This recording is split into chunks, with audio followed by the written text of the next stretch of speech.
Hi. So I wanted to bring something up today because it was asked of me by one of my good friends on Twitter. So my friend Lizzie had brought up one of the topics, and another person did as well. I think I tagged them originally when I first brought this up. But they had brought up this notion of self-care, self-love, and like self-loathing. And I guess I want to talk about these things as sort of like different aspects. So like I want to kind of point out this dichotomy of self-love versus self-loathing. I think this is a thing that a lot of trans people struggle with, me included, and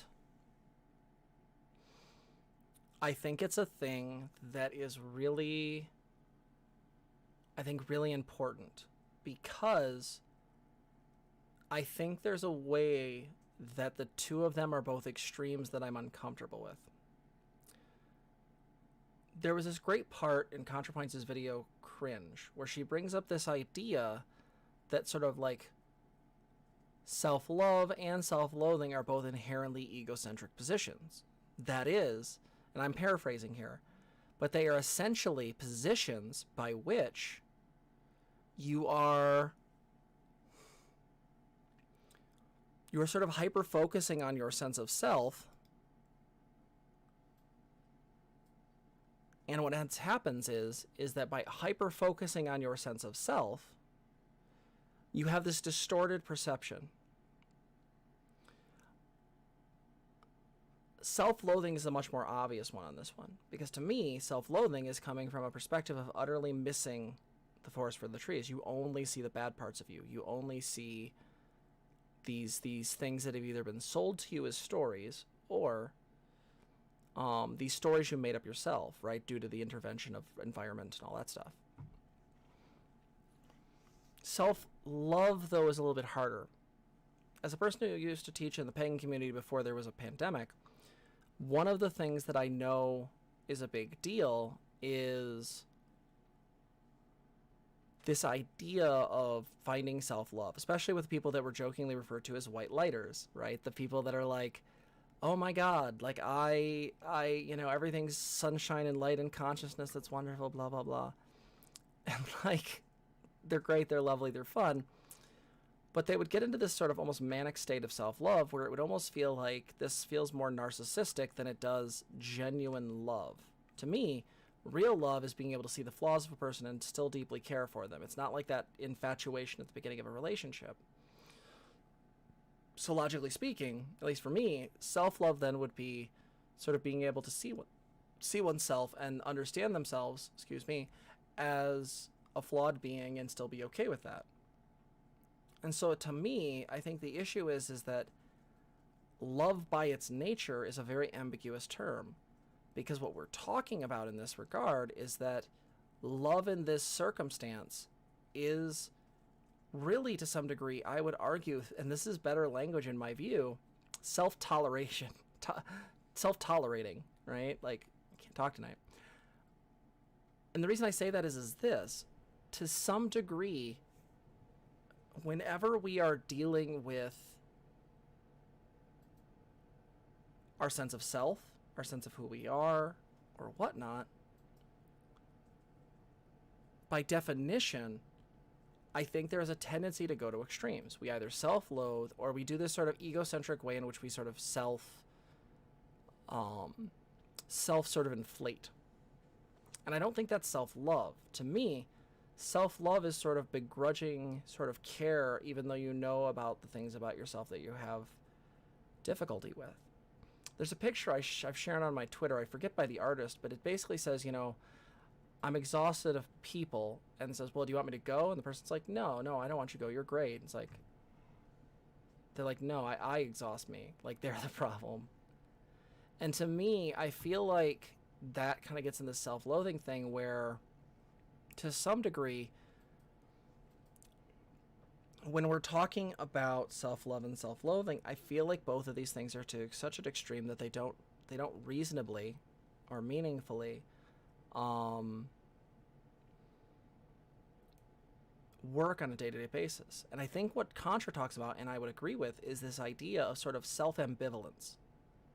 This way of like sort of looking at oneself as like, okay, that's who I am.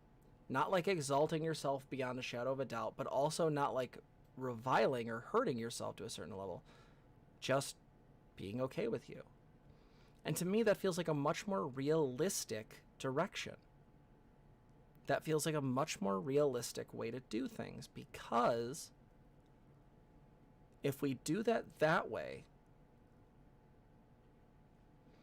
then what we get is this sort of situation where we don't try to push ourselves into a state of sort of like false manic care for ourselves, but we also aren't sort of trying to push ourselves into this like air of self-loathing or sort of tearing ourselves apart. And the reason I wanted to bring this up tonight is that I feel like in a lot of cases there's sort of this indulgence to try to work with people, especially with trans folks, to try to get them towards that self-love thing. And not quite the same as like the white lighter folks and, you know, the alternative spirituality community, but like I do think there's a way in which that can almost be too high of a thing to assail. And I'm not saying that like you shouldn't try, but I almost wonder sometimes if people confuse that for sort of a state of manic care. Right? Cute fucking dinos. By the way, I'm not doing it tonight, but I will do it next time. I totally spaced on this. We have a pseudo sponsor. I'm bringing this up in the middle of the segment. Take that, future me. If you look down in the description, which I will edit and make sure has in this, we have a really fucking cool dino comic folks that are super cool and are letting us use a bunch of their art because they're good people and they like the work we did. I shared a bunch of my stuff with them and they were super fucking cool about it. So yeah, check their shit out. I'm gonna share it in the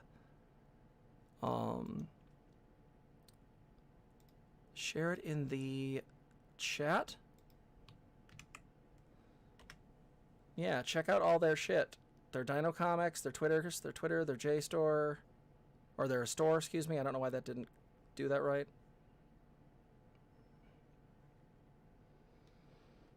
Let me separate that one out so it's a little better. But yeah, you should go check out their stuff. They're super cool. And they are letting us use their images as long as we source them and all that. And they really like the work. So let's keep that up. Anyway, so the reason why I wanted to bring this up is not only because it was like people really wanted to discuss this, but I also wanted to say that like not loving yourself is okay. I think it's okay to look at yourself and be begrudgingly okay with you. I don't think self-loathing is a good idea. I don't think beating yourself up is a good idea. But I do think there's a way in which like sometimes, especially when you're dealing with mental illness or you're really struggling, sometimes self-love can feel really difficult. And where I get really uncomfortable with this topic is that like I've seen therapists who try to push for this self-love narrative, but they don't live it.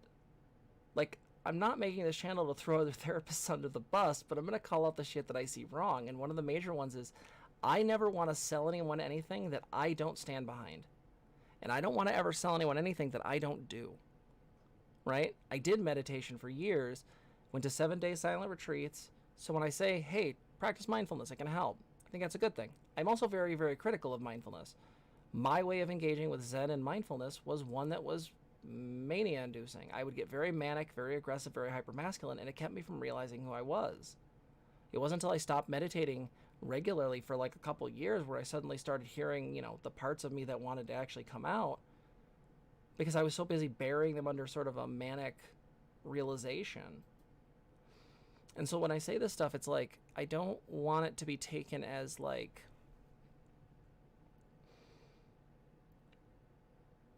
you shouldn't like you. But I do think there's a way in which like we have to be very careful what that means. If we're not then I feel like what's going to happen is that somebody by definition is going to get really, really manic, really, really overly inflated, and then we have to sort of deal with this sort of idea of self-love where the person's really just sort of being egocentric. This is why I really get bothered by therapists, because I don't know if they always model this. If you're going to tell someone they need to work towards loving themselves, then you have to show what that means, because just saying love yourself could be being egocentric, being narcissist, being manic, being any number of things. And I'm using manic here in more of a colloquial sense, not the clinical sense, by the way, just for shits and giggles. So I just wanted to bring this up. Like, I feel like if you're not able to reach the moon for as far as like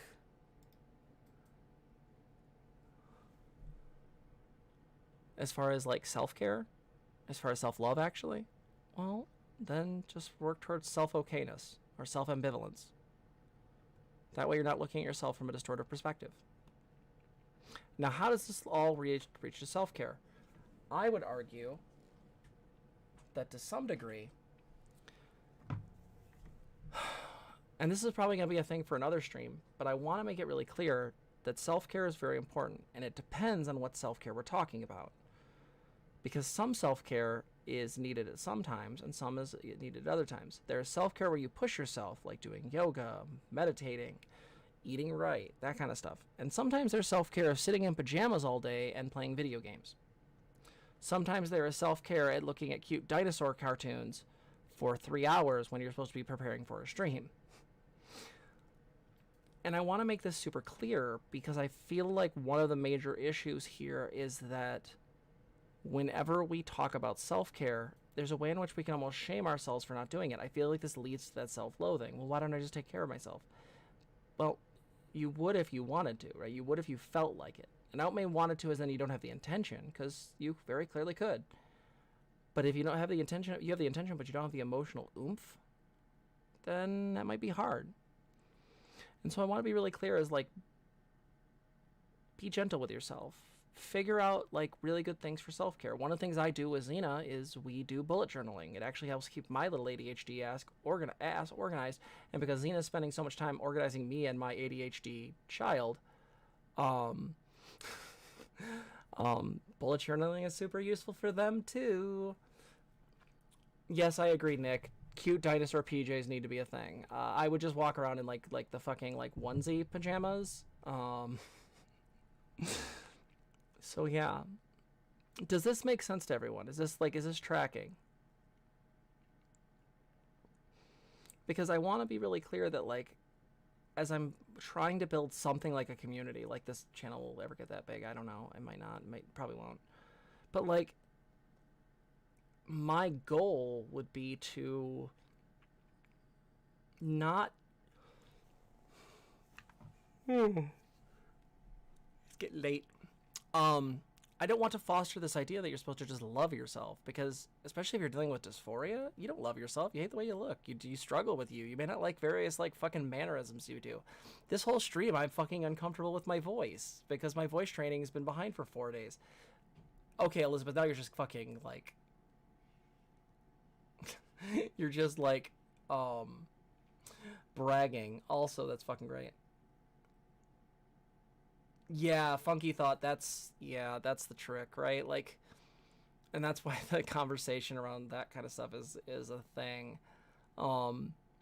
Believing other people do is kind of like you have to sort of take a philosophical perspective on it, because I feel like no matter how much you argue with yourself that they keep saying it, you're not going to believe them.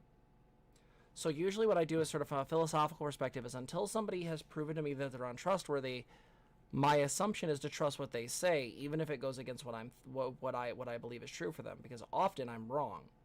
When it comes down to specifically how much they care for me, or whether they love me, or they care for me, or whatever. Yeah, like, the idea that, like, accepting compliments, I actually think there's a really good practice for this, and this is what I recommend. We can actually talk about this more on another stream, but the short version is that I think one of the really good ways to deal with that, Elizabeth, is when somebody pays you a compliment, I think the really good thing to do is take a moment, stop, breathe, take the compliment in. There's this tendency from a mindfulness perspective to like just banish the fucking thing. Like just be like, oh, you said that and it's gone. But to me, the way you handle that is actually instead you just take a moment, listen, and just like think about and kind of focus on that. I think it's a big deal. I think it's a good idea, right? So again, maybe we'll talk about this next stream, this idea of believing other people. Because that's a hard one. Because once that doubt gets in your head, it's a really hard one. But I want to start off with just self-love, self-loathing, self-care. You don't have to love yourself. You don't have to loathe yourself. You can just be okay with you. You can just be kind of about you. Right? I'm about me all the time. But I think it's a good idea to find ways that you take care of yourself. Yeah, they're just being nice because I'm a mess. I mean, Elizabeth, that's kind of the argument, right? It's like you get in your head, this doubt sets in, and you go, oh wow, like they see me for how I am, but they're just being polite. Like, no, they probably genuinely care unless they're like toxic motherfuckers. This is actually a regular thing I talk about with clients too, is like there's this thing they do where they're like, they'll be like, well, but if I stand up for my boundaries, then they're not gonna love me. They're gonna leave. And I'm like, but if they don't like recognize and like respect your boundaries, fuck them. And that it's so weird to me how often that thought doesn't occur to people.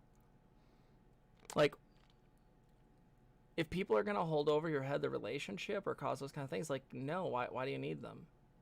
Like, there's this way we sort of like choke our own power out by like not recognizing that like we have standards of relationship too. And that's maybe another thing to talk about at a future stream is what are your standards for a relationship, right? So yeah.